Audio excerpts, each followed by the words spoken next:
Okay, so you have one of these glass covers in your oven which covers the appliance bulb, and you need to get it out so you can replace the appliance bulb. So I used this rubber wrench device, and essentially you have to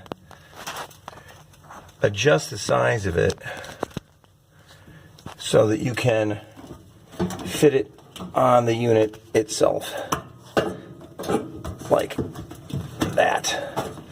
I've already loosened this for purposes of showing you, but it was a difficult proposition to get it off. So once you get it on there, this thing automatically tightens, as you can see, and then you turn it like that. So you got to readjust your unit again up here, saying like that. Readjust it again so you can tighten it down.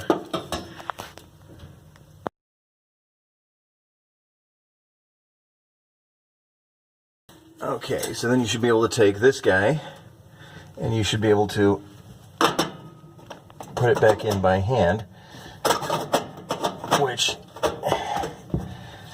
it doesn't want to go on easy either.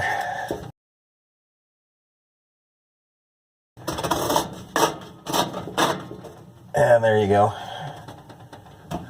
And there it is.